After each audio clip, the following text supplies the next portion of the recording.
A circle of dogs. We put in the work. Let's go in there with a bunch of crazy dogs.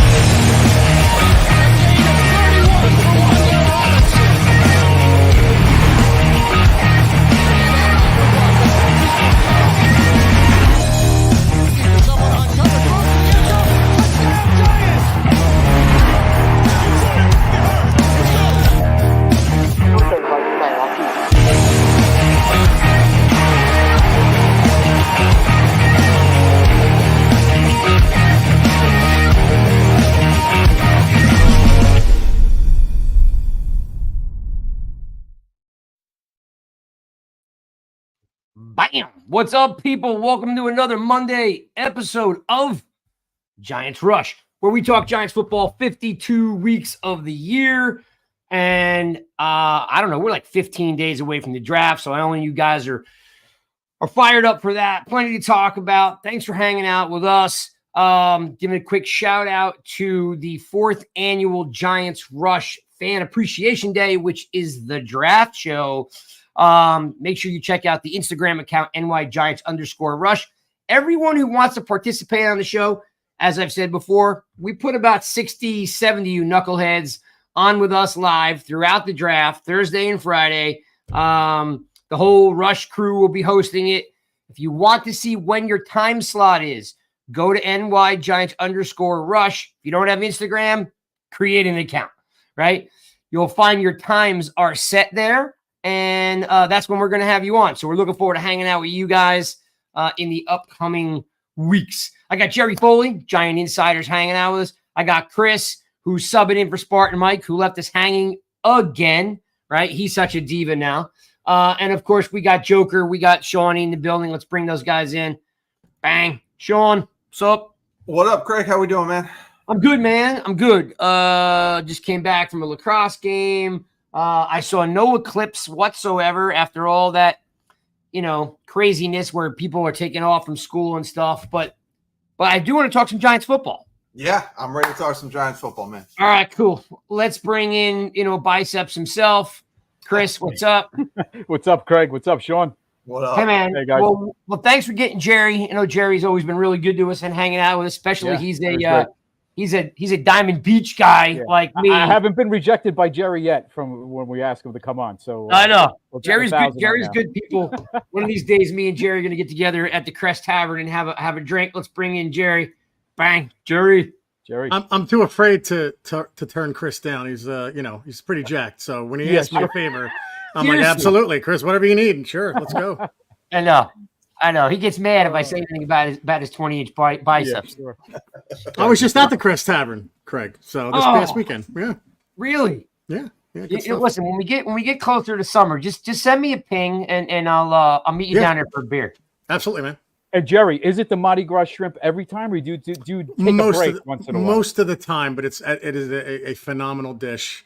There's the roast beef supreme. And they're not paying me now, so I'm being legit. I'm legit here. Like, this is a great place to go. Other than let's be honest, it's in South Jersey. There's a lot of Eagles and Flyers stuff, but I gotten to know the owner over the years. He's a really good dude, Sam. So yeah, it's a good place to go. And he's one of the more reasonable Philly fans, if there is such a thing. So he'll talk to you a bit. There's a couple. So. Plus, good sponsor of the podcast. So yeah, for sure. Yeah. So, and my dad used to be the president of the board down there in Diamond Beach. Nice. So we had a house there forever until my mom passed away. And then when we had Jerry on last year, for some reason, the shore came up. And then next thing you know, we're texting on a side like, we gotta get a drink and a a meal together. So we'll definitely have to have that on the calendar, guys. Let's do Giants. Jerry, we hack this up every week. A lot going on. Today's basic show is wrapping around impact, right? Because, there's different philosophies, right? Like we're 15 days away from the draft? Yes. Right? 15?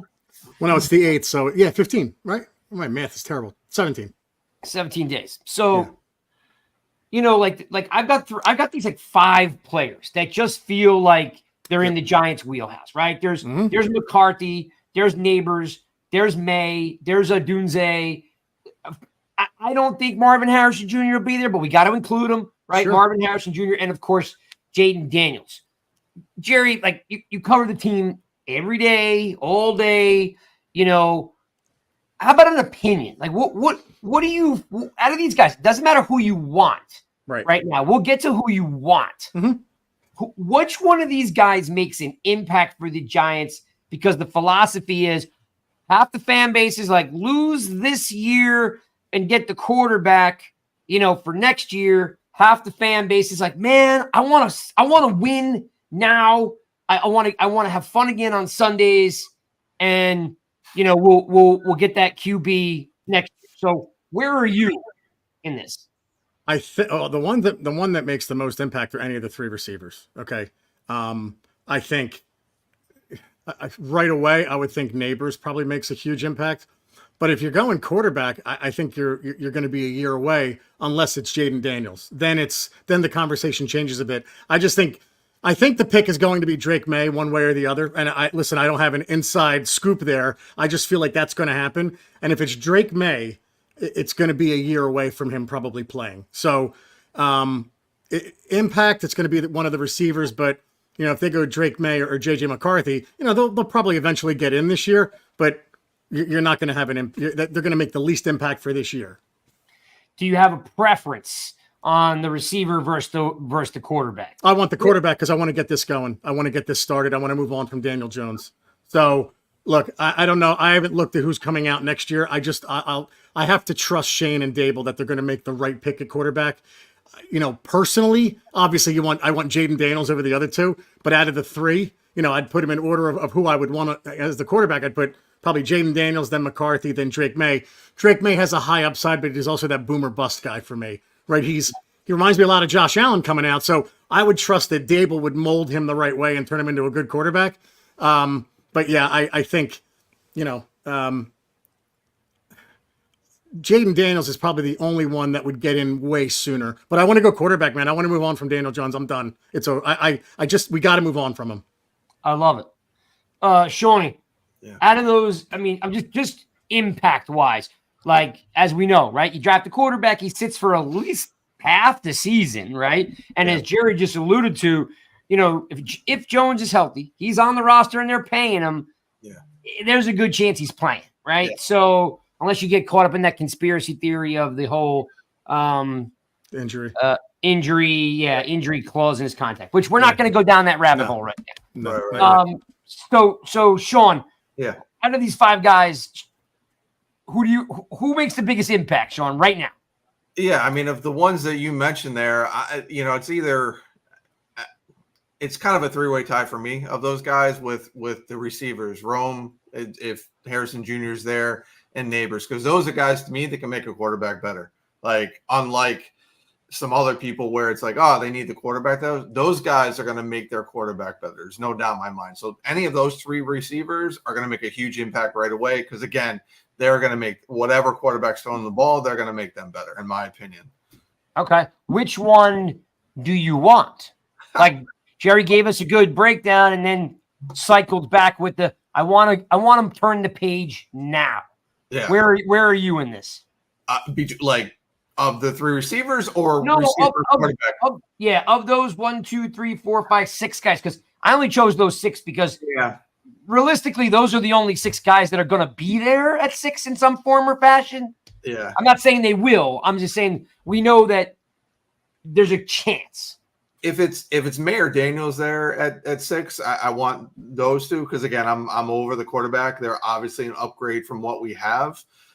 If they're not there, then I'm going to go receiver and then look to maybe get Penix or it's going to sound crazy, but another quarterback later on or trade back up. Now, to Jerry's point, and I'll ask Jerry this too, with how deep this wide receiver class is, you can get that quarterback if Maye or Daniels is there, and then you can get a wide receiver one later on as well, right? So you're not lost if you don't get a receiver at 6, where I know people want the receiver, they want this, but you're not lost. You can get somebody, later on as well, a very good receiver later on. And could Michael Penix and Bo Nix prove to be better pros than the other 4? Yeah, maybe, but the chances of that happening are more slim. I'd rather go quarterback round 1 And then with this deep receiver class, like you said, I have Drake Maye round 1 and then Keon Coleman in round 2. I've had that for a couple of weeks now in my mock. So yeah, Drake Maye makes sense to me just because he seems to be the closest one to Josh Allen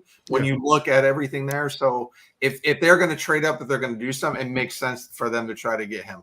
Yep, I agree. Chris, so same question I'm throwing to you is who makes the most impact and who do you personally want? Like sometimes what's right for the team isn't what you want, right? There's plenty of us that have our personal feelings get in the way, right? Mm-hmm. So Chris, give me like who makes the impact out of these guys and right away. The earliest impact is going to be obviously one of these receivers.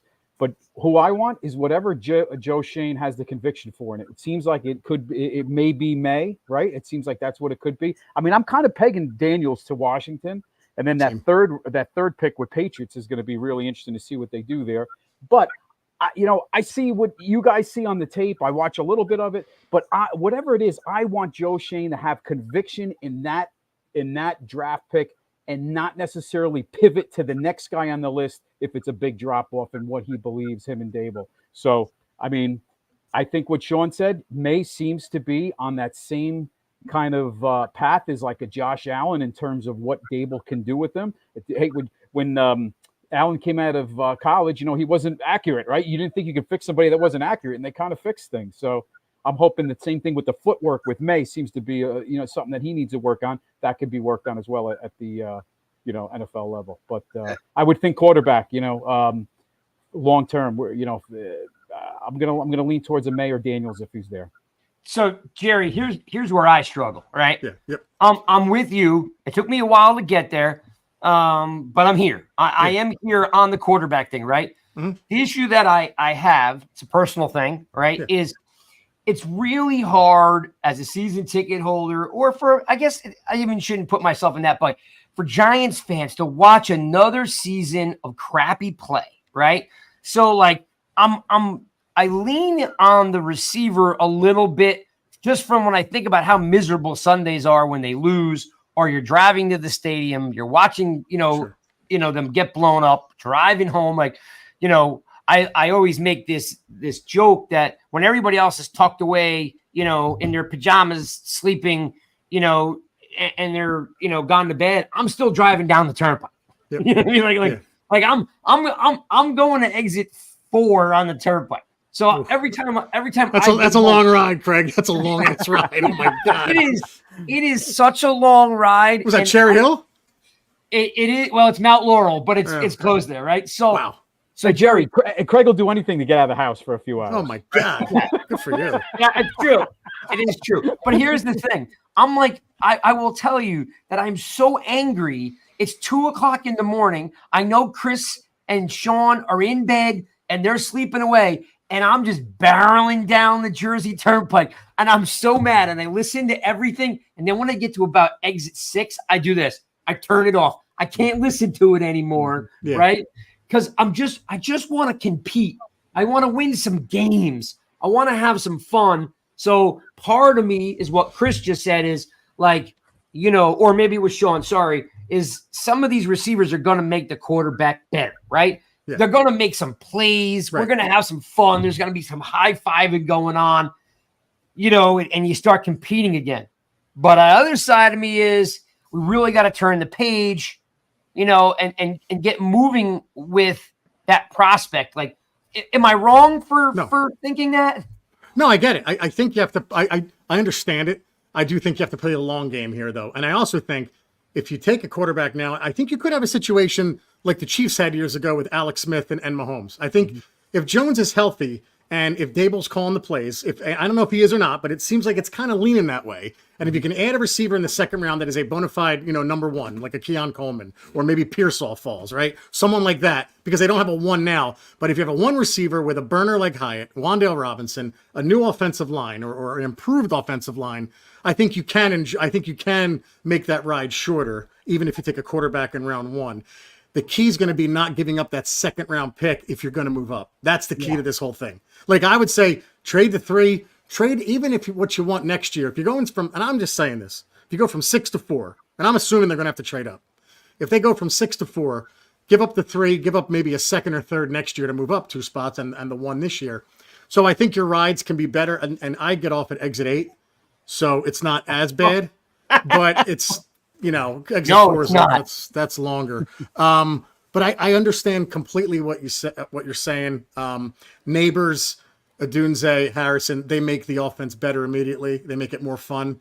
But I think we have to play the long game here. I think we need a franchise quarterback like we did in 04, where 04 just sucked.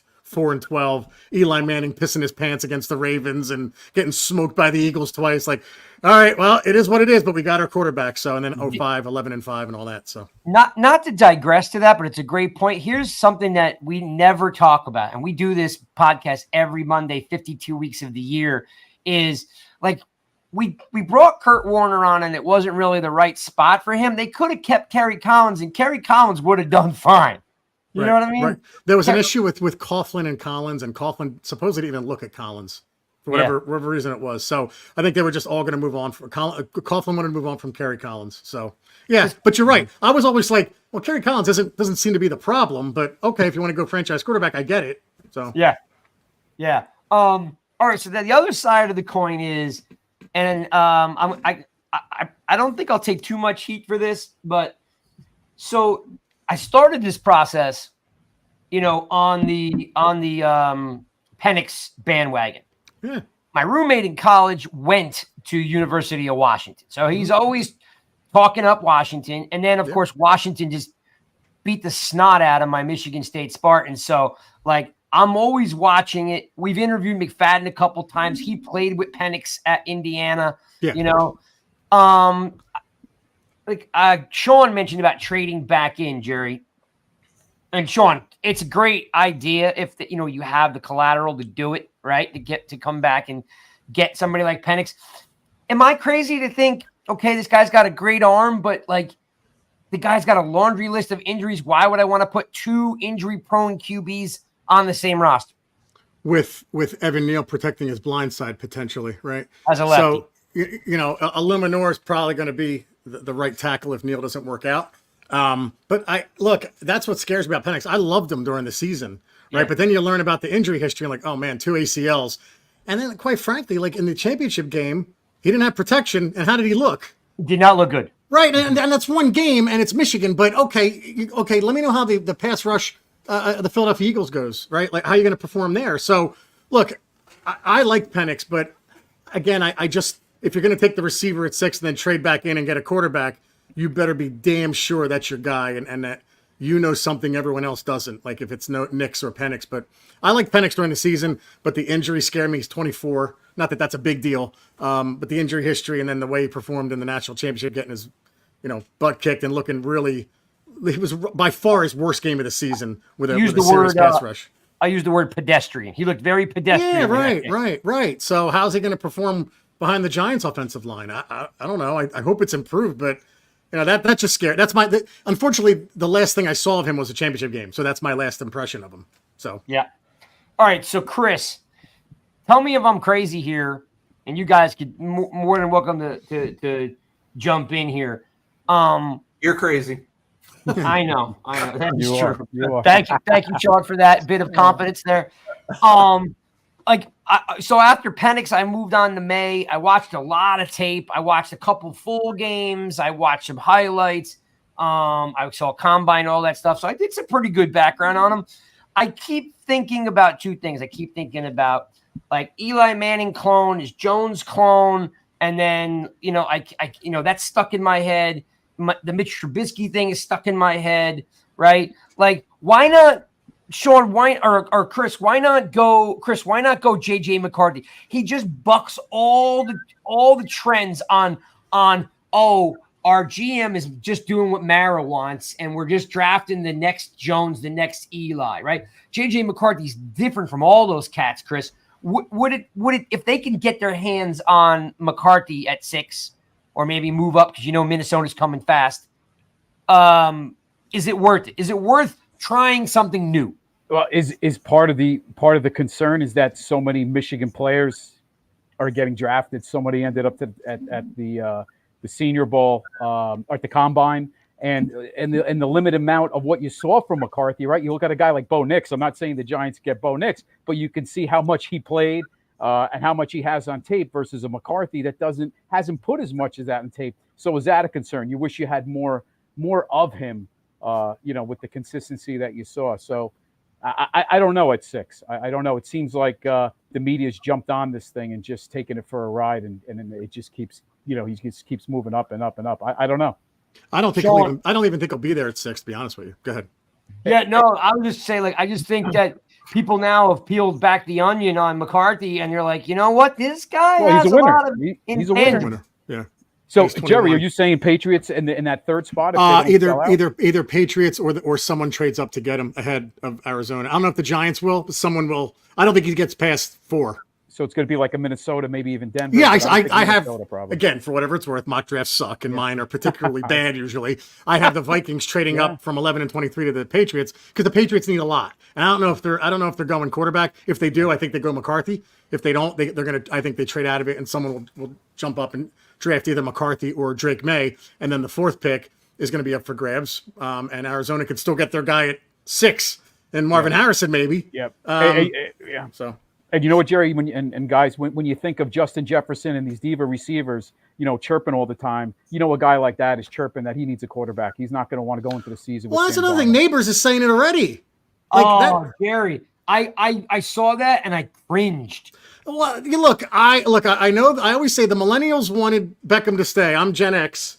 I was fine with Beckham going. I was just like, I had enough of it. He's great, but I've had enough of the off-field stuff. And he was a good teammate, right? Don't get me wrong, but the off-field interviews and the comments, and now you're going to go with Nabors. Okay, he's explosive. He's already said something about the Giants working out quarterback position. It's like, all right, we're going to do this again. So, that's where I'm at with Nabors. So go ahead. Sorry. I was going to say, I'll comment on that too. So if you look at who asked him that question, and Giants fans will know the history of Josina Anderson, she really led him into that. Yeah, right. I thought he answered it great when you watched how she asked what she said. So I personally thought he gave a great answer. So I liked how he answered that. The other thing, I'll go back when we talk about quarterbacks, when you talk, Jerry, about, you don't think McCarthy will be there. So I don't know if you guys saw the LSU Pro Day where pretty much Brian Kelly said that Washington's going to take Jane Daniels. Oh, yeah, sure. Right. So my question is, do the Giants trade up to, because the Vikings, they may be about to try to get Maye because, they had McCown, who was his high school coach. So they're connected there. So the question is New England the one that backs out? Because right now it's a foregone conclusion that everybody's going to take, the top 3 are taking quarterbacks, right? So is New England that one that comes into play and says, all right, Maye drops. We don't like Maye. We wanted Daniels. And then you're fighting with Minnesota, to get Maye. I think he's the one that comes in play. I don't, to your point there, Jerry, I think Maye's the one that comes into play there, maybe. And it's weird, right? Because, you can disagree with this. I think for Arizona, the 6th pick is more valuable to them than 11 and 23. And I say that because they could still get the guy they want at 4. Right now, they're probably looking, Marvin Harrison. They could probably get him at 6.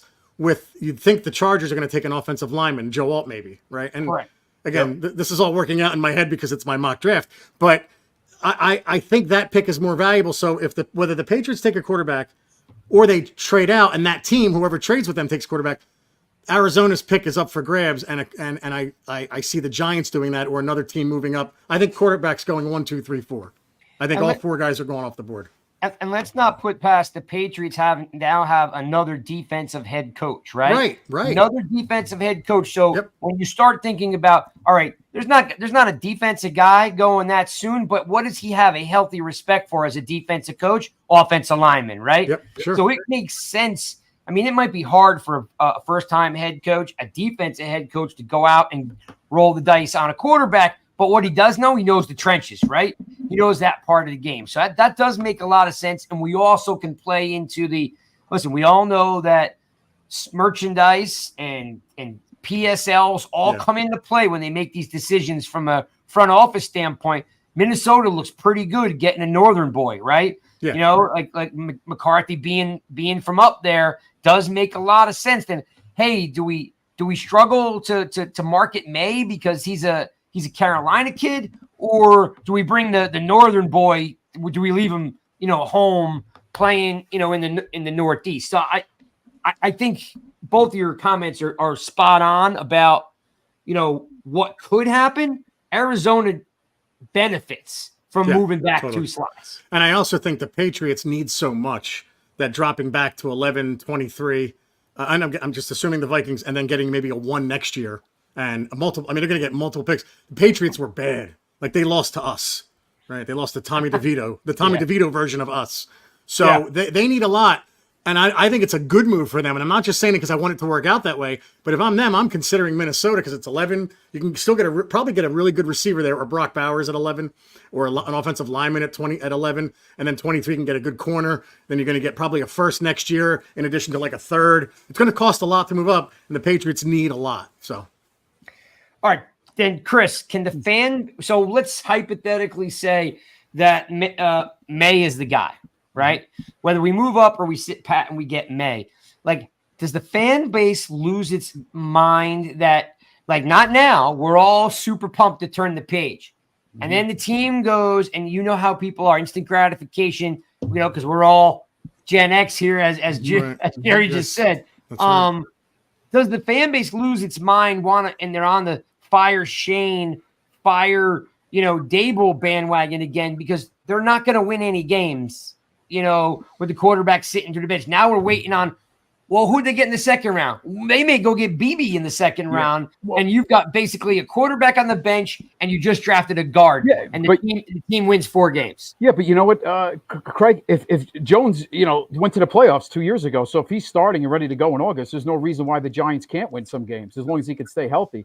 You might run into the same issues with Jones, but you're still going to win some games with him, probably more so than running into a rookie. Now, you use Jones almost like a guinea pig. I hate to say it, but you're going to be able to evaluate this offensive line with Jones in there. And I'll tell you what, halfway through the season, if the Giants only have 5 or 6 wins and they're looking at 5 and 10 or 11, but the offensive line is holding up, maybe now forces your hand a little bit, a la Eli Manning, Kurt Warner. Maybe now you play the rookie because you feel confident the offensive line is doing a decent job. So I think you can look at it that way too.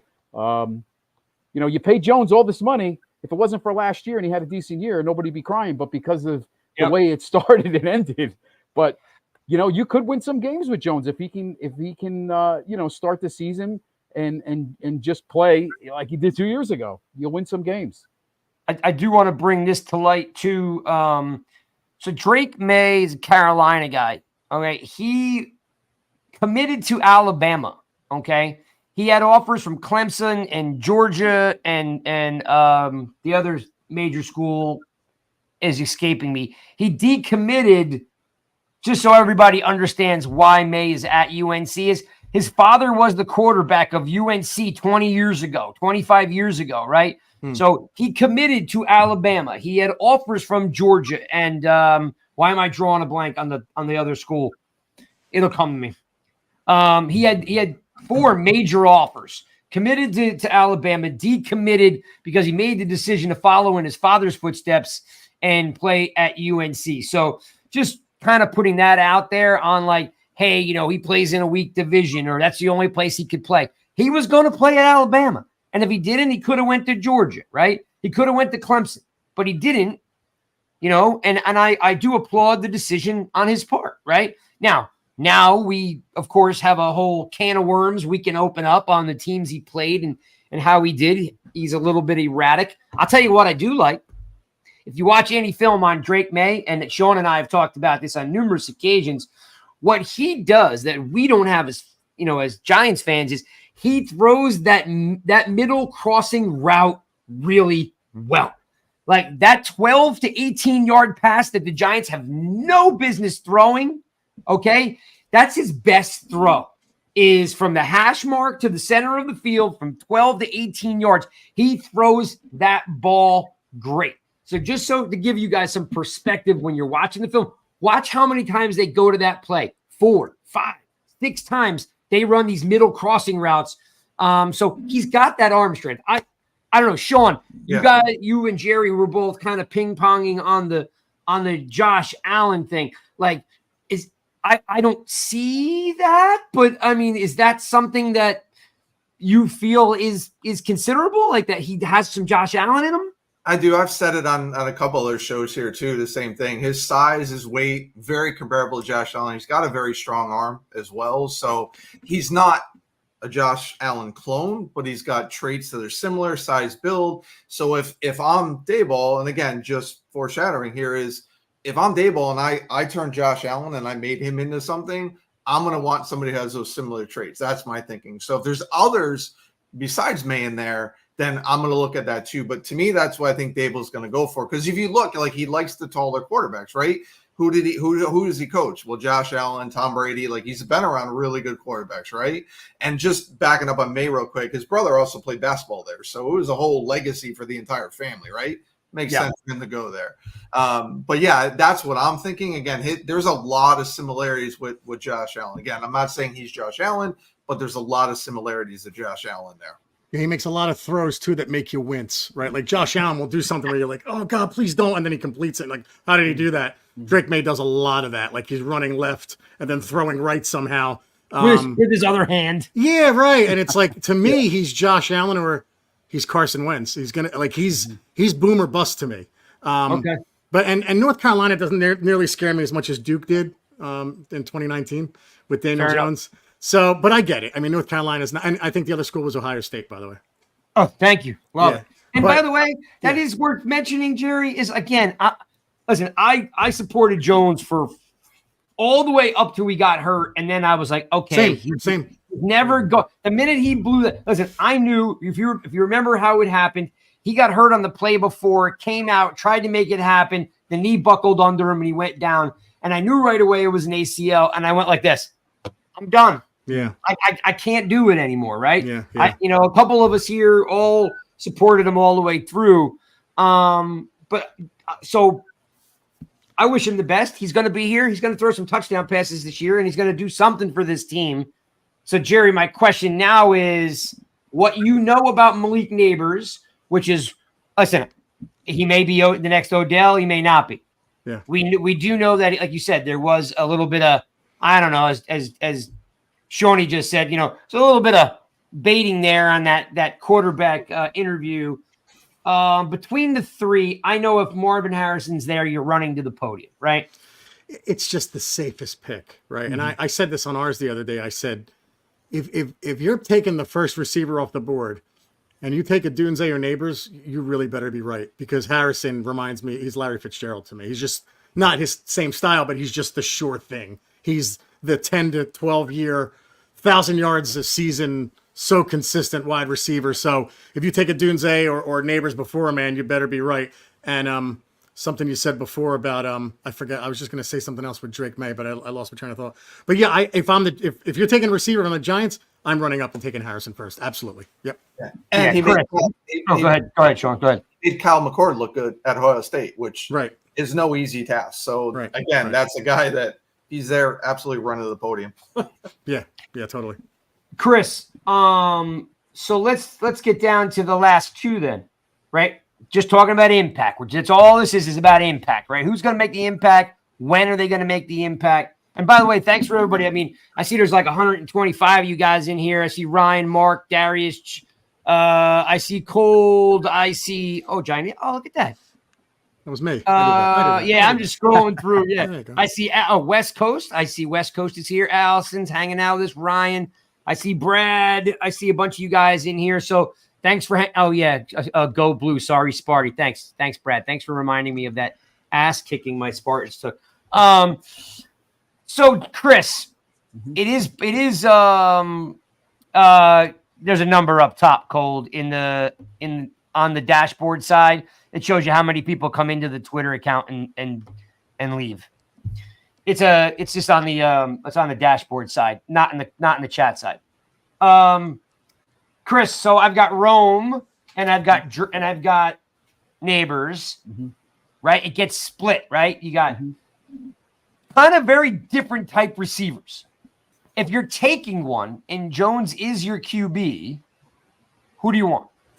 I'll tell you, Rome is enticing because he's physical. We need that red zone presence. And then if you had the height on the other side, there's your blazer, right? But Nabors is the more, I'm going to say athletic, but they're both athletic. But the more of a Odell type, let's say. So pick your poison. I try maybe with the things coming out with Nabors, we're so desperate for points. Maybe I would be leaning towards Rome if it was going to be interesting. I agree with that.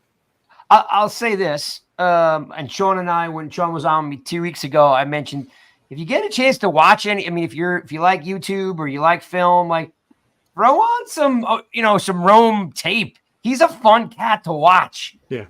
They even in Washington run screen. Jerry, I don't know if how much tape or if any tape you've watched on him. I have an hour train ride into the city every day, guys. So I'm watching a lot. Well, I was gonna say, they actually run screen passes to Rome. Yeah. So, because people give him he's big, he's possession. I'll tell you, someone gave him a comp of what do you call it from Green Bay and Raiders of Devontae Davis. Yeah. I kind of like the comp. I like the comp. I don't. Yeah. He's a little bit bigger. He's a little bit physical. He can run stick routes. I don't know. Hey, Craig, and how about the person? You can't get guys that run the 40 at the combine, yet he's out there running it a few times, wanting to improve his. I mean, that tells you a lot about the guy, right? What Chris is talking about is when the combine was over, Adunze's out there rerunning his 40, right? Was the right? Because he wanted to. He's like, oh, my time sucked. I want another. As everybody was gone, so he's a pretty cool cat, And Chris, you're right, a red zone presence, but I just always think when's the last time we threw a fade? In 2006, 7, maybe Mexico Burris. Right, but but you're right. I fall for it. He's be great in the red zone. Ramses Barden against we don't really throw Panthers fades on Monday night. we don't throw fades much anymore. And to your point, guys, Josina was the one who interviewed Beckham with Lil Wayne for that one interview. So but it never ceases to amaze me. Cold had a question. I'll throw this one at you, Jerry. Who do you think? Adunze. Yeah. Okay. Yeah, because there are a couple of things that Chris pointed out the other night on our podcast. Nabors gets is lazy a couple of times. I think he's one of those guys. He's so fast that it's almost like it's. I would imagine football sometimes gets boring when you're that fast. So I think Adunze is a better route runner than Nabors, to be honest with you. Oh, my man Ted, who's always arguing with me on Twitter, but I love the guy. It was the Cohen drill, not the 40. So a lot of the same people that join our podcast, by the way. These are good dudes. Bill Hartnett. They're nice to you. They drive me crazy. I know Darius and Bill Hartnett are always on ours. Yeah, we got good people, no doubt. And thanks, Ted. I do appreciate that. It's impressive. We had Patty. Was it Patty or we had it was Dunleavy. He said that he's looking forward to them drafting Rome because he's a good guy to cover. Right? He's going to give you good answers. He's going to talk to you. He's charismatic. Now, I don't know anything about Nabors, from that standpoint, off field or with the press with you guys, or if he's with Chris, I don't know. Yeah.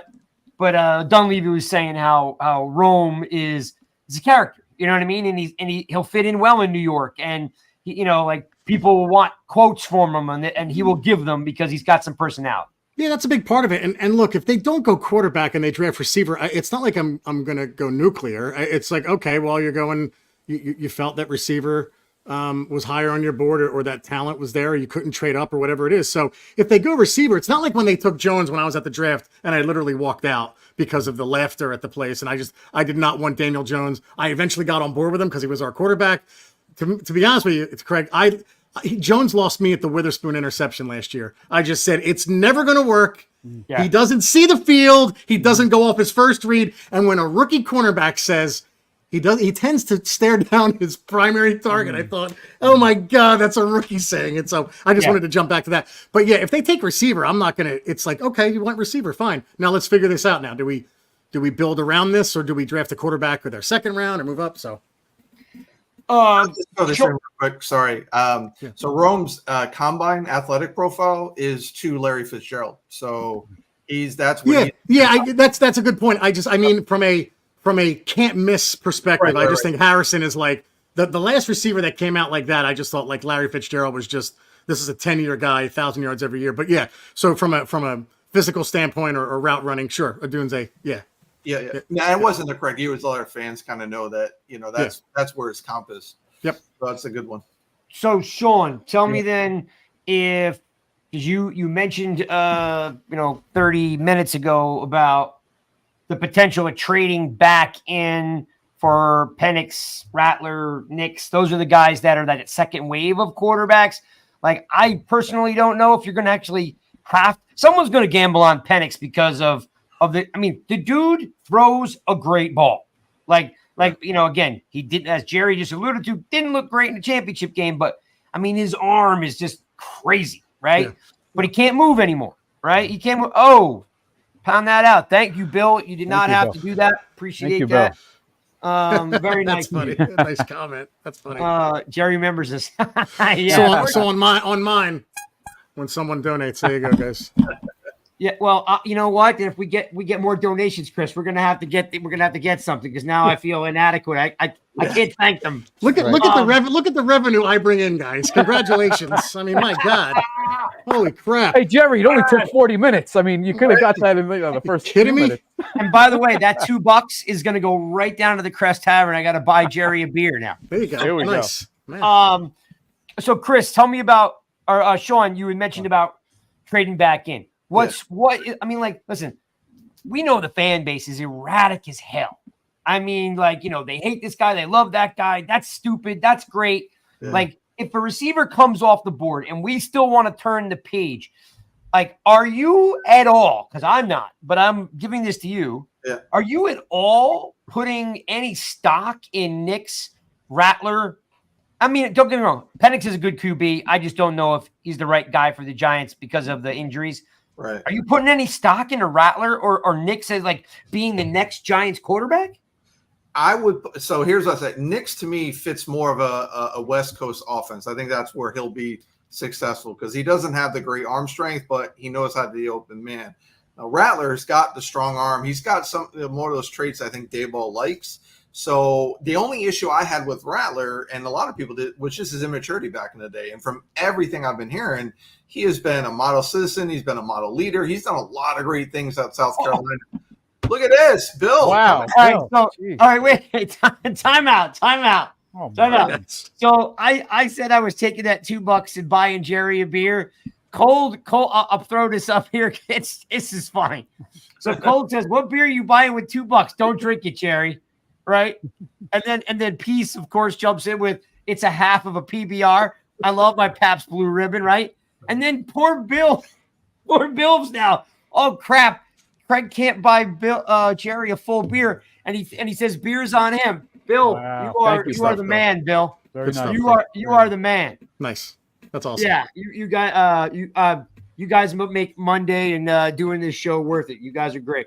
Yep. Go ahead, Sean. I just had to stop you there because that was listen. You talk about I got some Irish, so you talk about beers. You can interrupt me anytime, Craig. All right. But yeah, no. I think I'll have a little more. I'll say this: any of these quarterbacks are an upgrade from what we have, and I think Daboll can work with them, right? So if any of these guys that Shane and Daboll decide to take, I'm trusting them because to me they know quarterbacks, right? Mm-hmm. I like Rattler. He's got a little bit of a stronger arm. He's been a good leader. That was the only concern, and he was producing with a South Carolina team that frankly was not good at all, playing in the best conference in the country. I know Big Ten won it this year, but let's be real, SEC has been the best, right? So that's what I'm liking towards Rattler there. So I'd be comfortable with that. I really would. I've kind of thought it. I've thought about being comfortable with Penix too if they go receiver at 6. There's a lot of good things that I think those guys can work with.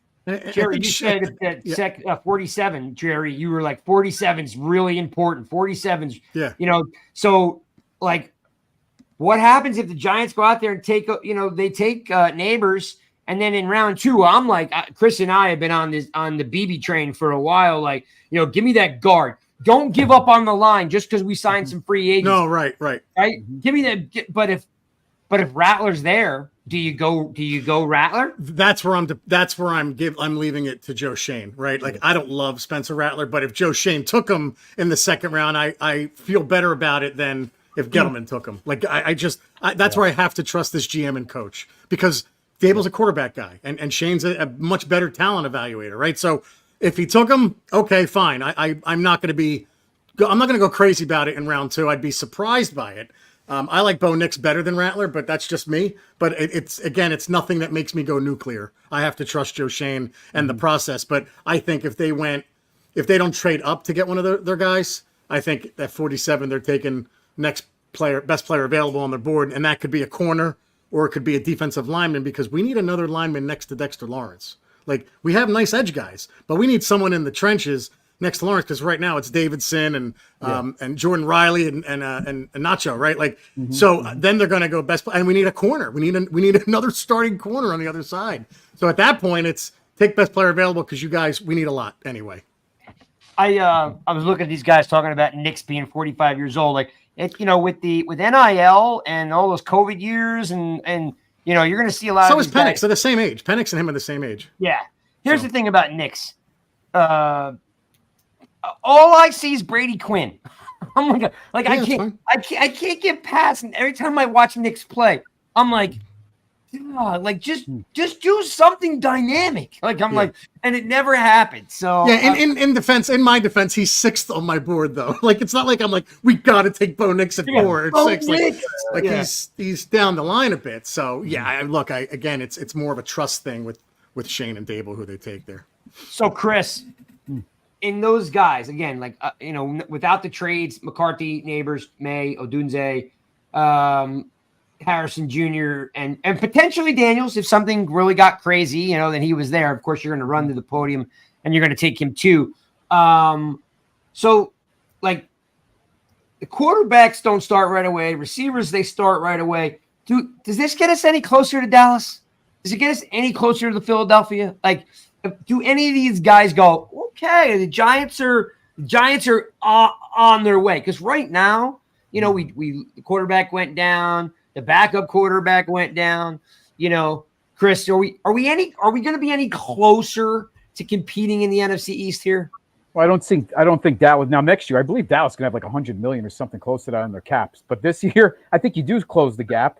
They haven't really done much in free agency, and they had some guys leave. The secondary with Philadelphia is a concern, right? With Bradbury and Slay aging over there, their linebackers are still so-so. But I think close the gap a little bit. But once again, not enough probably to win the division, that's for sure. But maybe you inch your way a little closer. Once again, I think it all depends on because Jones is going to start. I think we all agree on that. Jones will be the starting quarterback until further notice moving down the line in the season, depending on what happens to him and how he's playing. But I don't know if it closes the gap a heck of a lot. I mean, the best, I think we're looking at a wild card, right? Maybe the Giants could pull out 9 wins. And go now we know Howie Roseman is the devil because, like that guy, I've said it on Twitter at least every week for the last 2 months. He signs who he wants to as much money as he wants. It's like he has no cap. And then he turns around and he trains Reddick last week. Mm-hmm. And I'm like, I didn't see that coming, Chris. Because Reddick has been a really good producer for that Eagles team. And he's a local boy. You went to Temple. So does that lean that you think maybe the Eagles are looking at linebacker or edge? I think the linebackers aren't, first round, right? I don't think they're that deep this year. And with Reddick, I think he was chirping a lot at the end of the season. I think he wanted out of there, asked for a trade because they didn't utilize him the way he wanted to, rushing the passer more. They were dropping him back. So I think he was asking to be out of there. I think brilliant scheme to drop Reddick back in coverage when he gets 18 sacks a year. Yeah, please, Bowen, don't do that with Thibodeau. Let alone rush the passer. But take notice. I'm very opinionated on the Philadelphia Eagles growing up in Trenton, New Jersey. So they're the bane of my existence. Yeah. So, look, guys, Kelsey and Cox retiring is horrible for them. Okay, I don't care how old they were. And Cox is the most underappreciated Eagle in history. If you talk to any Eagle fan, they talk about Aaron Donald and this. Guys, Fletcher Cox has been a top 5 tackle for 10 years. A decade. Yeah. Right. And then you're bringing back the buffoon, Sirianni, right? They changed all their coordinators and kept Sirianni, which I think is a complete joke. Howie Roseman now is investing in, skill positions like Saquon Barkley. He won't pick a linebacker in the first round because the Eagles don't do that. They don't invest in linebacker. They pick up Zach Cunningham. They pick up Miles Jack, who ended up retiring, right? And again, guys, not to go on and on, but when when they picked up Zach Cunningham, I was at the Shore, and an Eagle fan said to me, "We got Zach Cunningham, we got Miles Jack." I go, "You know what that means, guys? It means Nakobe Dean sucks, or he's injured and he's not ready. healthy, Don't get too yeah, excited about this." And it's exactly what it was, right? So I think I could see Roseman taking a corner in the first round, but like trading Reddick, like I couldn't believe he did that, and I thought maybe he's losing a little bit off his fastball. So I think the gap will be closed because I think the Eagles will be an 8-9 win team at most this year. That sounds good. Yeah, and Jerry. And I'm not a Hurts guy. Never was a Jalen Hurts fan, and he's getting exposed now. All right, so I've been on this. I've been on this for a while, so I'm glad you're here because I keep telling people, I'm like, okay, let's look at what he did before he had AJ Brown. Yeah. AJ Brown's catch radius is like 6 feet. Right? He catches anything that's thrown his way. When Jalen Hurts, anytime Brown goes down, what happens? He can't play. And his second receiver is better than all of our receivers. Yep. And when they don't play, he can't do squat. Right. Yeah. He's not an accurate passer, right? He's a good athlete, right? And he's a good enough passer, but he's not one of the top 5 quarterback. I think that's a complete joke. He runs the tush push play great because he's built like a fire hydrant. But look, he was exposed too, man. I don't think Jalen Hurts is even a top 8 quarterback. You want to throw top 10, fine, okay, because quarterback play around the league after 10 kind of goes downhill. But I am not afraid of the Philadelphia Eagles at all. And I'm mainly not afraid because they kept that idiot. They kept Millennial Switzer as their head coach this year. So funny. And let's not forget, by the way, he was replaced in the bowl game for Tua. I'll never forget that as long as I live. When I'm like, this guy was supposed to be the savior. He get in the bowl game. He couldn't do squat. They brought Tua in, the freshman, and he went down there and he won in the bowl game. So I'm with you on the Hurts thing. And you ask about Dallas real quick. I'll just say this: I'm just waiting for the other shoe to drop with McCarthy because it has to eventually. I can't believe he's still coaching there. That it's working out. I was never a Dak Prescott guy, but then last year he had a pretty good year, and I'm like, all right, you know what? Maybe he can do something with them, but. Look, the Cowboys are a perennial 10, 11 win team and go no further than that. So I don't think the Giants would be that. I think Dallas would win the division by default. I think the Commanders get closer because now they have an organization that we can no longer laugh at anymore. They seem to be doing the right things, but they're still a couple years away. The Eagles will come down just because of what's happened in the offseason. And Sirianni. So I just think Dallas would win the division by default next year because they're the best of the, this crappy division. So. Sean, you had mentioned about receivers making quarterbacks better. Yeah. Right. That's been a topic of conversation over the last 48 hours on receivers make quarterbacks better. Right. Out of Nabors and Dunze and Harrison. Who you think fits better with Jones and Jones's style? Because we already know, he's tall. He doesn't read very well. He misses the second read, right? He holds the ball too long. All those things that we're ready to turn the page on. But any of those guys specifically, you think work with Jones better? I don't know. I mean, again, I'm going to go back to Harrison Jr. I mean, his dad's a Hall of Famer. He's a better prospect coming out of college than his dad. And his work ethic. So he's going to get in tune faster with Jones than I think maybe other guys. Slightly. I mean, Rome's another high work ethic guy too. But, Harrison's got everything they rave about is the fact that he works hard. He does this. And again, he didn't do the combine. He did a pro day because the scout evaluator said, we don't need to see anything else from you. Right. So if I got my choice between those three, and again, with what he can run every route, he can run the entire route tree. So again, if you're looking shorter, I'm going Harrison Jr. The one thing I'll say in Nabors' favor is that he can take that slant, he can take it to the house, right? So if he gets rid of it quick, that's the one thing. But I'm going Harrison Jr. every time. How about you, Jerry? You got a guy that you think that works better with Jones? I mean, I would say Harrison Jr. as well. If it was Eli Manning, I'd go with the Dunze because he seems to be the biggest. Eli Manning always threw high; he never threw behind people. So I would say Harrison as well. But look, they're so talented. We were talking about it on the podcast the other night. These three guys are almost can't miss, and you hate saying that because one of them probably will, but they're about as can't miss as you get. So I mean, I think it's 6 in one, half a dozen in the other. I would say Harrison probably, but again, if you took the other two, Nabors seems to be the deep threat of the three. They're all deep threats, but Nabors is the burner.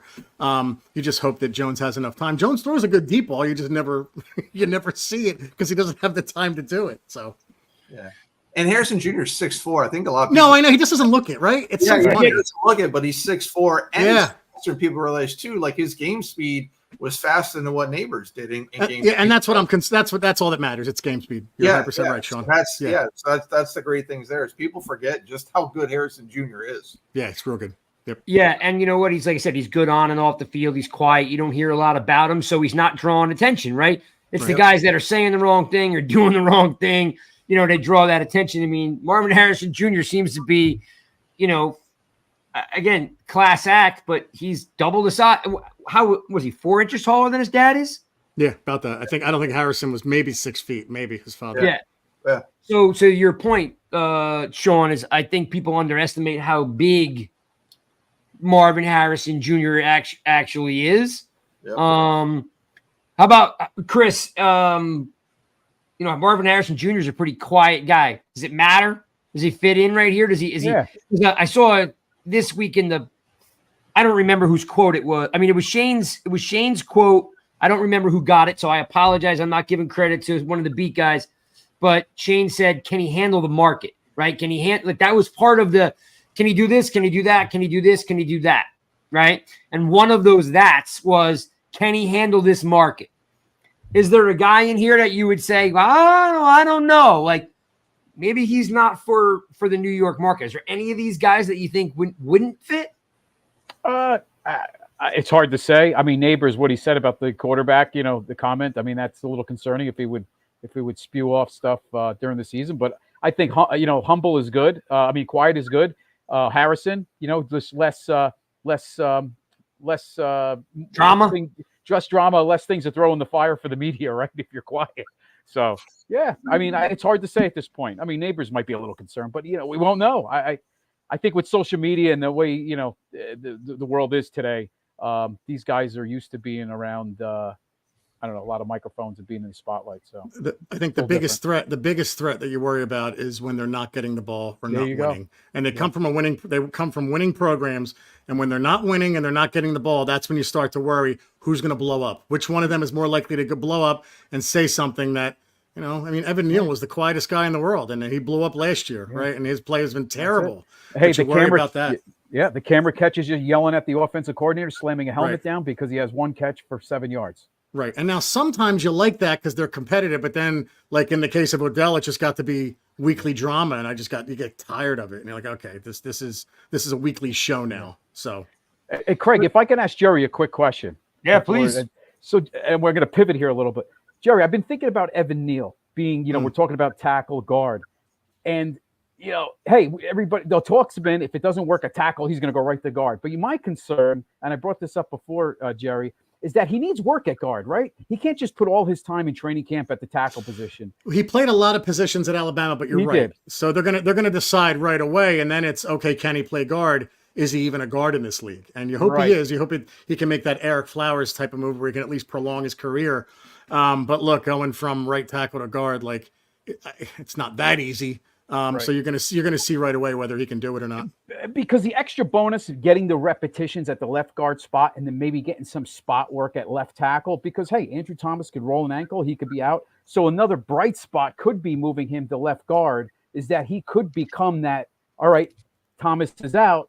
Now he could be the guy at left tackle going to his natural position. Oh my God!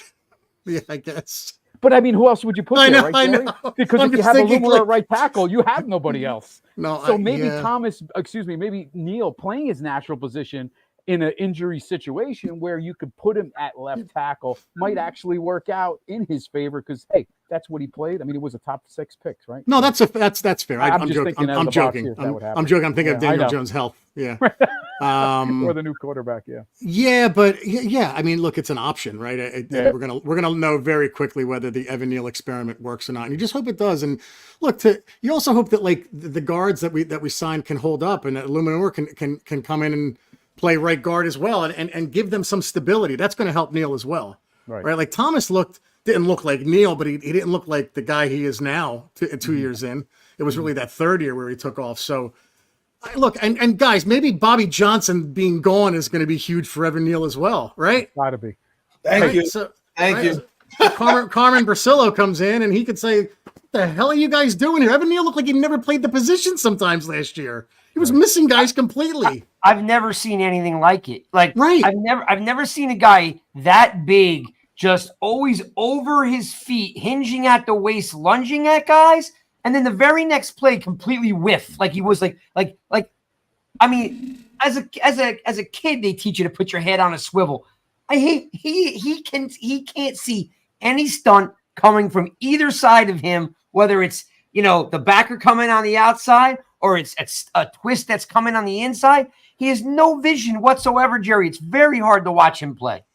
And what I can't get over, guys, is there was a time when he was drafted or before the draft where he was being talked about as the number 1 overall pick, blocking for Trevor Lawrence. I mean, that was a thing. It was real. That mock drafts had him going 1 overall, right? So the fact that he dropped to us, I thought, man, we're getting something here. So look, maybe you're right, Chris. Maybe if he was a left tackle, we wouldn't be having this conversation. But I think the coaching change will definitely help.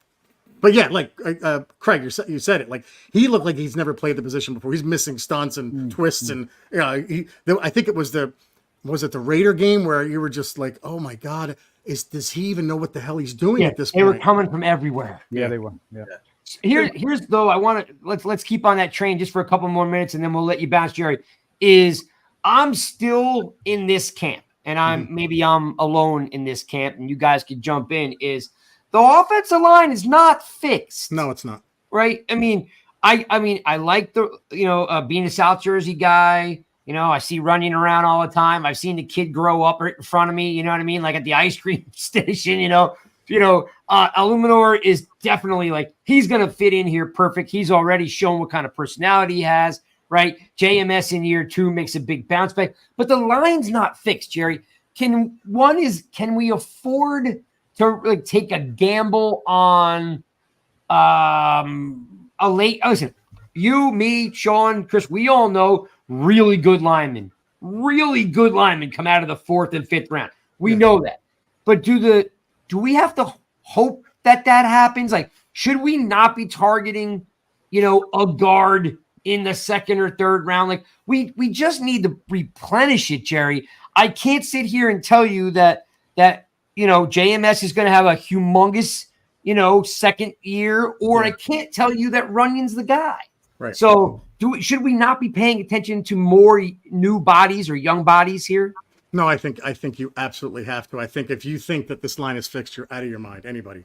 Right. And that's just not you, Craig, because you clearly don't. Because I am out of my mind. No, but I think if you think it's fixed, it's like, okay, well then, all right, well then quarterback and wide receiver, and we're going to the Super Bowl or the playoffs, guys. We're good. No, absolutely not. I think you have to. Again, the key is going to be if you want a quarterback and you trade one of those picks. I think we have 6 picks right now. Now you're going down to 5. We need a quarterback, a wide receiver, a starting corner. We need those 3 things right away. Okay, then you could argue D linemen. Do they have their eye on another edge rusher? Like, can you still need a running back, right? We need, well, maybe, right? I mean, yes, but I think you get away with Singletary for now. But is Azeez Ojulari really the 3rd man in? And can you even rely on him being the 3rd man in? Right? So it's just there's so much we need. We always talk about in safety. Are you going to take a safety? Are you going to go to Dane Belton now to replace Xavier McKinney? I love Dane Belton. I do, admittedly, but there's so much we need that I don't know if you're going to be able to get a guard in the 4th or 5th round if the other positions are higher up on their board. Yeah, that's the problem.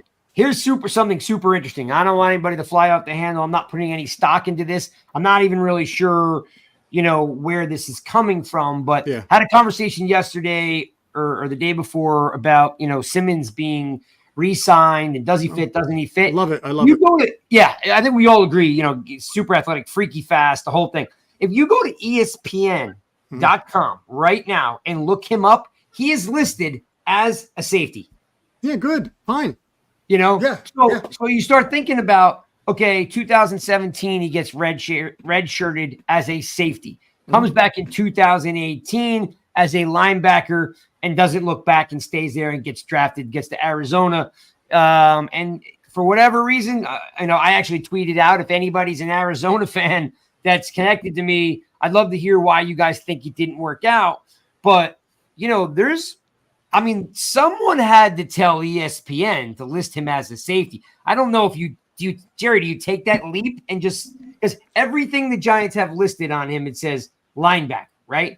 So are we thinking that he can play safety? Does ESPN know something we don't know? I think they'll give him a look. I think he's just one of those guys that can kind of play a lot of positions. And we had Dave Syvertson, one of our lads, who is awesome. And when he was drafted, he said, "This is not a guy you build around. This is a guy you add on. He's a Swiss Army knife, right? He's Jabril Peppers type." So I think you can play him there. I like that they re-signed him, but what was weird was Wink Martindale seemed to be clamoring for him, and they didn't play him that much last year. He didn't play that many snaps, but when he played, you saw he was very noticeable. Like those guys that you just see right away, right? Like if you've never watched football before and you took all the numbers off, he's a guy you pick out pretty quickly running all over the field. Yeah, so I love that we re-signed him. And look, I'd give him a shot at safety. I'm a huge Dane Belton fan. So I think when he's in, he's another one that makes plays, right? Especially towards the end of the season, he's in. I think he had two or three interceptions, a forced fumble, a fumble recovery. Like, always around. I can't figure this out. Why is he not playing? And you know what? I know, Jerry, you and Chris are in the locker room all the time. Chris is. Chris is. And I haven't met Chris. I'm sure he could say tons about Dane. We had Dane on last year. He is a very cool guy, very super respectful, just a lot of fun. We got friendly with his dad. His dad's all over Twitter. Yeah. Yeah. Good folks, just good people. Yeah. And we're rooting for him too. Like, again, once we get to know these guys a little bit, like we've gotten really friendly with McFadden and a couple of these guys, and we're rooting for him. And there's no reason not to root for Belton to win the job. Right. And listen, what a great, GM Joe there. Shane comes in and signs Pinnock from the Jets and brings in Okereke, like two best free agents we've had in a long time. Yeah. And Pinnock was one of those where it was very cheap too. So that was hell of a find. And I thought Hodgins was going to be that guy too, but he kind of fell off last year. That's why I just trust the talent evaluation of this front office. And look, you make the argument like Thibodeau and Neal have not lived up to 5 and 7. Much, Thibodeau's lived up way higher than Neal has. I think the best draft pick they've made so far has been Wan'Dale Robinson, the way it's all working out. But I think you get no good. What's the matter? No, it's good. It's very good. Oh, it's really good. I can't get past this comment I made 4 years ago.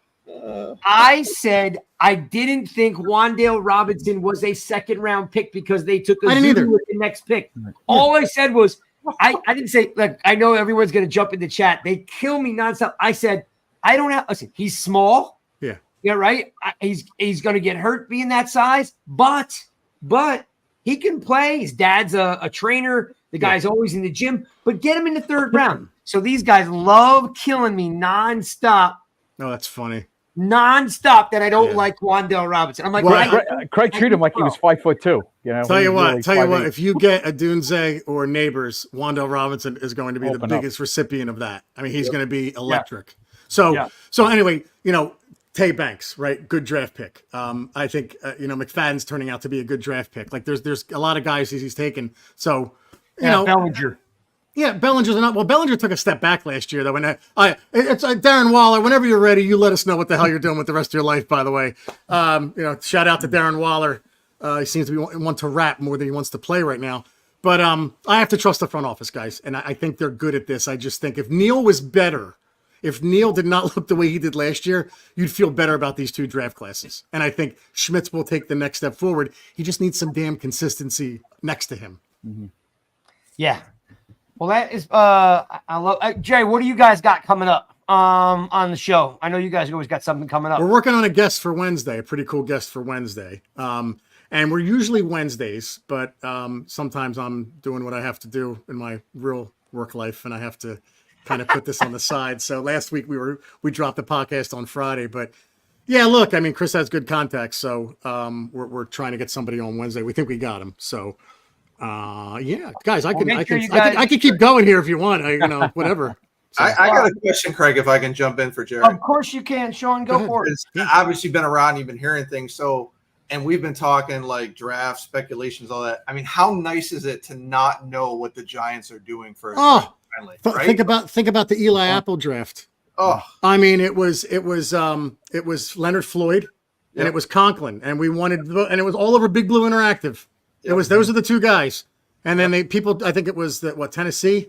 Was it Tennessee traded up, or the Bears, or somebody, or maybe both? Floyd, We got stuck with Eli Apple, and I knew we were taking Flowers. We knew, everybody in the world knew we were taking Flowers. I was in the press room for that one, and everyone around. Who's the first round pick? Flowers. Everybody knew. So I love that we don't know. I do think it's going to be quarterback, but really, if it was wide receiver, it wouldn't stun me. So I love that, Sean. You're absolutely right. Yes.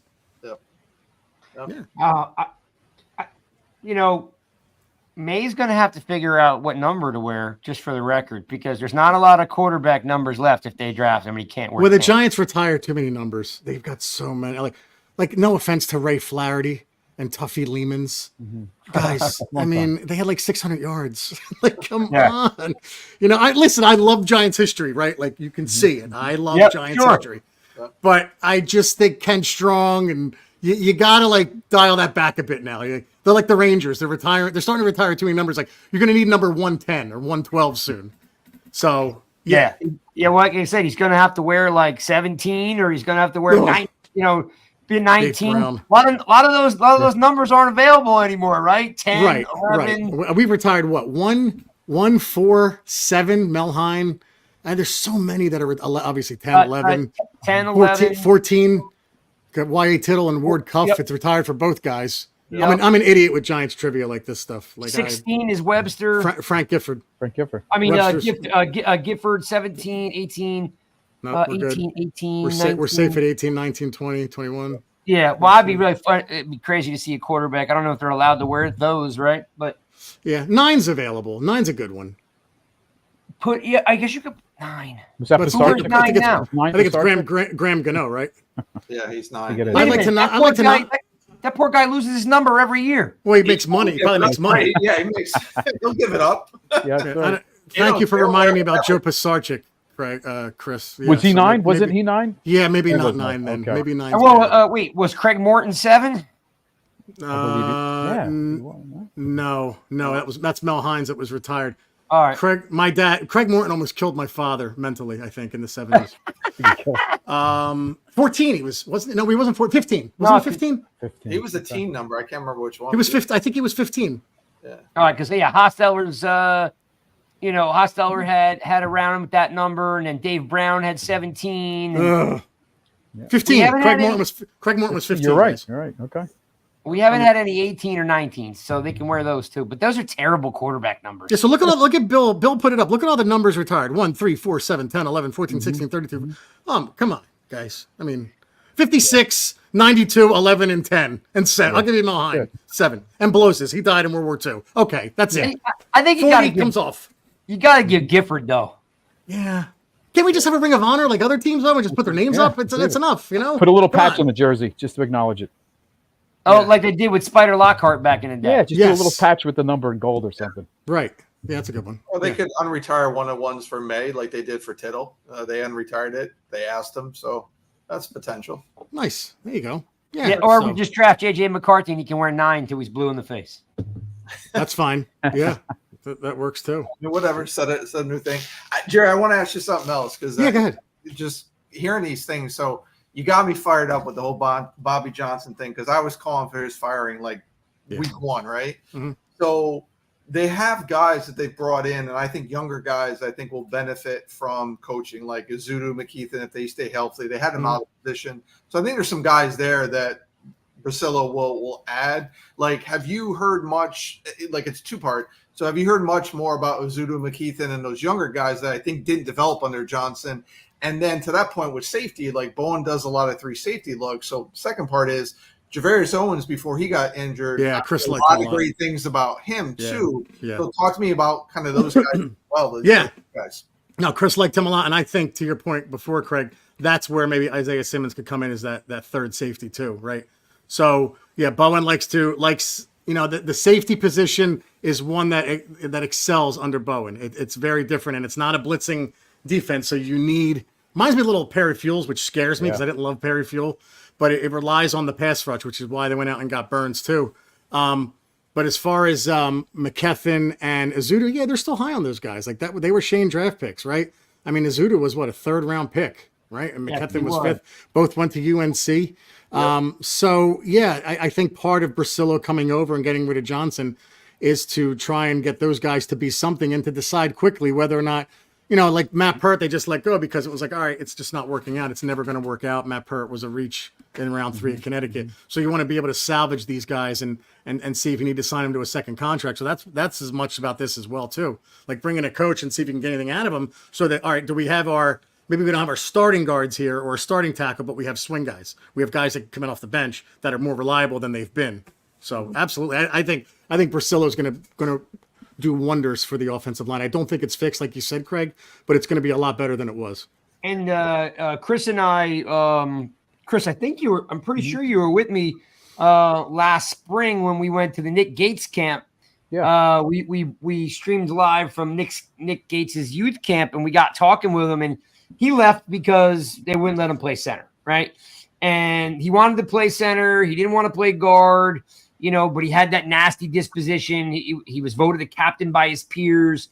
I'm pretty sure, I don't know, has he been re-signed? Because Washington let him go. Has he been re-signed? And I was wondering if you'd heard anything about, them potentially bringing Gates back. Yeah, who you talking to, Jerry? Yeah. Oh, sorry. No, I don't think so. Sorry, I thought you went to Sean on that one. Bringing Gates back. No, I was trying to respond to Bill Hartnett. Yeah, 3's not retired. That's how. Yeah, I'm trying to Banks right is on taking here. that number. Yeah. Sorry about that. No, I haven't heard anything about that with Gates coming back. No. And Craig, if you remember at the camp, he did allude that him and Shane, there was a little rift there between both of them. He wasn't. Yeah, because he wouldn't let him play center. He said he would take less money, but he wanted to play center. Yeah, I think. I don't see that. I think sometimes when these guys, when they move on from people, they're moving on. So, and Gates was a cool story. Gates reminded me a lot of Soyber. Snapping his leg in 12 places, coming back. He's a guy to root for. Except Soyber was a much better player. Oh, way better. Yeah, absolutely. And I'll tell you what, Dexter Lawrence abused him last year against Washington. He did. Yeah, you're right. Yeah, Chris pointed that out on our podcast. He threw him around like a beanbag, he said. But yeah, I don't see that happening. No, I don't. So I do think I would really like that 47th pick to be a lineman. I know it's asking for a lot, but Chris, what you used to say all the time, please just draft a guard that plays guard. Draft a tackle that plays tackle. Stop sticking around pegging a square hole. I'm done with experiments. Weston Richburg's a center. Let's make him a guard. Oh, guys, he's the #1 center in the draft. Make him a guard. Okay, cool. That's fine. That's the things you don't forget, right? Come on. Right. And then they put and that goes to Sean's point. And Jerry, I mean, Bobby Johnson, he basically nailed himself to the cross when you let Matt Pert make the team. He makes the team as your swing tackle, but you have Azudu who's never played tackle. Now start a game. Chris, to add insult to injury, Shane Lemieux has never been on the field, and he's been on the roster for 4 years. Yeah, he can't be here anymore. Listen, I'm sure he's a really nice guy. Okay, but 4 years he's played like 16 snaps. Yeah. And for some reason, he just keeps coming back. He must have dirty pictures on Mara or something. I just think when your offensive line is that bad, that's what happens. I just think you hang on to guys and you hang on to draft picks and say, well, my God, what's the alternative? Someone off the street, and sometimes that's better. But what was Lemieux, a 5th round pick? He looked okay, and he was better run blocker than pass protection. Pass protection just was terrible. I don't think Bobby Johnson could evaluate talent. I mean, let Tyre Phillips go, and he came back, got coached by a real coach. And I think that's why they brought Priscilla in. Again, coached under Scarnicchia, the Patriots, all that. Yep. Bowen was the same way. Like, these are guys, you could tell Dave's has intention with who he hired this offseason. He's like, I'm not dealing with any of that shit I dealt with last year with Wink and all that other crap. He's like, I'm bringing in guys that know how to do things, handle this, and handle toughness. So I like the Priscilla hire a lot. I really do. And Craig, I'm okay. I was gonna say I'm okay with a guard in the 2nd round, Craig, as long as that if we take a wide receiver in the 1st, then I'm okay with it. Yeah, 100%. Yeah. Yeah, that And Sean, like coaches catch a lot of heat for bringing in their own guys. It's like, but listen, when you bring in your own guys, you know them, they know you, they know the expectations. So when the coach is flipping out on the sidelines, nobody's crying, right? Nobody's offended. Nobody's like going to HR, right? I mean, it's like, that's why you bring in your guys, because these are the people who know you and that work well with you and your personality, right? Yep. So the fact that like he went out of his way for Kafka, he went out of his way for Wink, and he brought these and Wink's two linebacker henchmen. Yeah, henchmen. Thank you, Jerry. Like so Dable went out that route, right? Because the Giants, all they do is hire who Mara wants, or they all hire internal guys. He literally went out of his way to bring in guys that were not related to him, but they could coach, and it bit him in the ass. Yeah. And everyone's like, oh, Wink's right, Dable's crazy. No, Dable is one. He's the head coach. Okay, he earned that spot.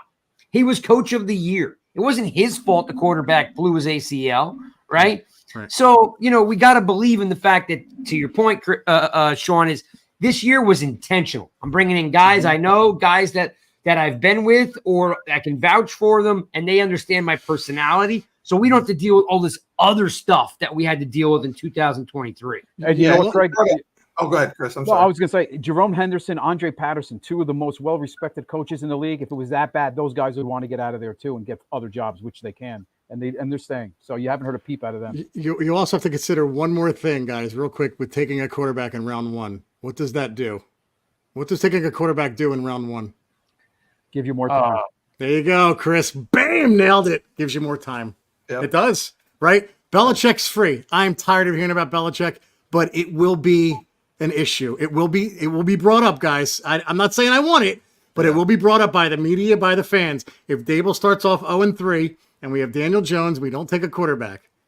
Oh, wait, what's Belichick doing? What Dable's on the hot seat. Yeah. You take a quarterback, you give Dable another year. It would be unfair if you didn't. What's the point there? Why would you get rid of Dable if you take if Shane and Dable take their guy, and even if the Giants go like 4-13, he's not on the hot seat. You're gonna bring another quarterback, another coach in to coach the quarterback you just drafted?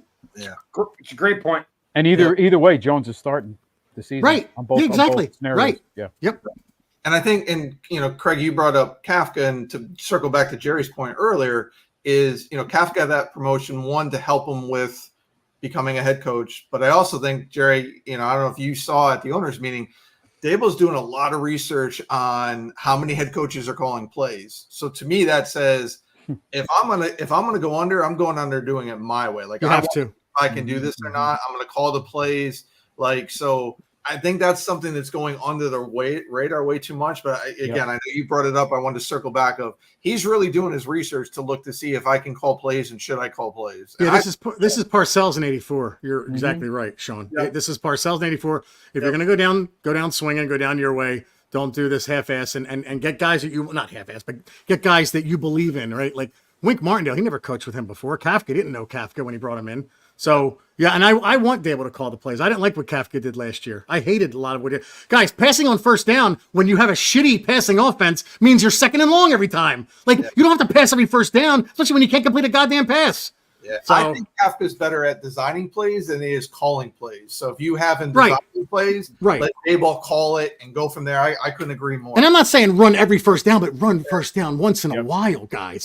Make it 2nd and 8 for God's sake. Yep. And Jerry, Sean and I actually talked about this. To ease the pain for Kafka, you make him the assistant head coach. You let him involved still with the game planning and game management. But the fact that you made him assistant head coach tells me right there that Dable's going to be a big part of play calling. Yeah, right. And he should be. I'm fine with it. And Chris, we said right away, you're getting your ass kicked versus Arizona, and they come out gunning the ball down the field like it's their last day, alive on this earth. And you're like this. That's not Kafka, right? Right. You knew right away, and we were like, "Oh my goodness, Jones can play." I mean, and then we never saw it again. And then we never saw Jalen Hyatt again either till 6 weeks later. So that was great. Mm-hmm. Yeah. I will say this, Jerry, on the Hyatt thing is I'm a big proponent of practice, right? Practice. If you're not starting, your game is practice. So because if you're good enough, you get on the field. we've said this about McFadden. He doubled, which is hard to do in the NFL. He doubled the amount of tackles he had from year to year, right? Yeah, right. If Hyatt was crushing it in practice, they would increase his reps, his targets as much as they possibly could. So I got it. I'm with you on the Hyatt thing. Like, he did disappear in chunks, but if he was the man and in practice he was lighting it up, he'd be in there. I know. I just, when I looked at the rest of the receiving core, I'm like, well, who's ahead of him? Okay, I guess, right? Like, that's the problem I had with it. It's not like we had Amani Toomer and Burris in front of him, or Nix, Cruz, Manningham. It was okay. So who's this? Who's Hodgins? Okay, that's nice. And it wasn't even Hodgins because he couldn't get on the field. Right. So, Real Cold G says Jerry's cooking. Thanks, man. Yeah, I mean, I get it. You're right. And Hyatt, I should say, Hyatt is far from a finished product, right? Like the knock on him coming out was he couldn't run every route, and maybe that was the case. But when you saw him week 2, you're like, wow, this guy's explosive. He can do some things. And then it seemed like they didn't even go to him till week 6 or 7 again, and it was just very weird that that's the route they went. But I get it. I think that was en route to 80 sacks, though. True. Yeah. Yep. But amazing how Tyrod Taylor figured out throwing the ball down the field, right? Like that was the part where I said, okay, I know the offensive line sucks, but Tyrod Taylor seems to be able to get the ball out and throw the ball down the field. Yeah, DeVito didn't do it. I mean, again, you're talking about a practice squad guy came in throwing the ball. Well, I'm blaming Jones here. I'm going after Jones here, not DeVito. I'm going after Jones. I'm just saying both of them, went for it, and you could see that there was a spark of life.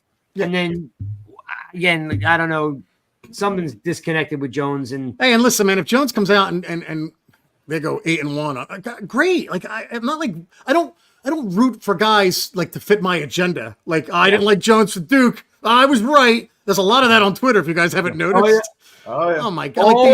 They root against the Giants so that they can be right. I think that's pathetic. You're a pathetic fan when you do that of any team. Like really, like you hope you're not wrong. I hope Jones comes in and leads the league in passing. My biggest thing, Jerry, is like I'm ready to go to the wall with dudes on this tanking crap. I'm like, have you ever played a snap in your life? People don't tank in the NFL. You know why? The guy next to you was fighting for a bonus. The guy on the left, he was fighting for a contract. If you go half speed, you get hurt. Like these guys have pride. You don't just, and all they want to say is, oh, Dable won those meaningless games. Shut up. Yeah, and Andrew Thomas versus Chase Young. That's what tanking gets you. There you go. Yeah. Work said that, yeah. Who would you rather have, right? So. All right, so guys, just so you guys know, again, draft show, the 25th and the 26th, which is Thursday and Friday. All right, so let's see. So round 1, I'll be hosting. I haven't figured out quite who the co-host is, but if you want to see if your slot is Thursday, go to Instagram, nygiantsrush. You will see what your time slot is. I think there's like 20 or 30 of you coming on Thursday. Then Friday will be someone. I will not be on Friday. I give that to the guys to let them run it. So they will run. I'm pretty sure it's going to be Sean and Truth are going to host the Friday night. And then again, if you want to see what your slots are, Instagram. And then if there has been a couple of you that don't have Instagram, I can just, DM you. That's me. When you get on. All right. Yeah, it's okay. It's all good. So nygiantsrush.com, you're going to have articles up there around the draft. We'll break down everybody's draft profile, like who does what, why they fit, and so forth. Of course, we've got Rush Hour with Spartan, Mike, and Truth. Those guys are probably getting close to wrapping up now. And then Rush Hour will take a hiatus for, until after the draft, more like a camp thing. And a quick reminder, there is no show on Monday before the draft. This Wednesday, make sure you are checking out Giant Insider. There is a special guest. Can we have a hint, Jerry, or no? No hints? Radio personality. A radio personality will be hanging out with Jerry and Chris on Wednesday. What time's the pod, Jerry? 8:30. 8:30. Yeah. So because you won't be hanging out with us, make sure you go hang out with Jerry. And if you do hang out with Jerry, come see us on Mondays. I owe, now that I have $10 from Awesome Bill, I got to buy Jerry a beer at the Crest Tavern. Yeah. Yeah. Um. Actually, guys, I'll admit this, right? I'm going to come clean to you guys. Uh-oh. I'm like a martini guy. I'm bougie. Dirty? I'm not a beer guy. Like All right, no, wait, like wait. no, wait. Like Dirty martini? Like no, like pineapple teeny, apple teeny. Oh, that's And I'll admit it. I don't care. Whatever. Hey, summer's coming. it. Summer's coming. Apple I will tea. drink. I would rather have an orange crush or a Malibu Bay Breeze. There you go. Than All right, no. There you go. That's terrible, Chris. It's a bad thing. You're pushing 50. It's all right. We'll let it But slide, Jerry. I No just worries. not a beer guy. Even though Crest Tavern has a nice selection of IPAs, I would rather have like an orange crush there. You want something refreshing. Okay. Yes, absolutely. There is nothing. I mean, like, does Long Island iced tea fit in there or no? I can't stand Cuervo, so if it's that, Gotta be the good smell. tequila. I've thrown up everything, but when I threw up Cuervo, that stuck, and I was like, yeah, All right, so never. you need- I can't even if you're smell having a Long Island iced tea, you need a very expensive tequila. I got much it. more than Cuervo. Sure. And a ride home. And you're Right? Yes, yeah, well, always a ride home. Nobody drives anywhere in Diamond Beach, dude. Well, right, exactly. Right, you walk everywhere. You Yeah, stagger home. nobody's driving anywhere. So I appreciate the buying the drink, but it's going to be a fruity drink, so it is what it is. Listen, I don't mind at all. So make sure you guys tune in on Wednesday, 8:30 to Chris and Jerry, where you guys have a special guest coming on, which would be super cool. Again, we'll see you guys on Monday at 8 o'clock. And by the way, there is some rumor that Justin Pugh is going to be sitting in with us for draft night.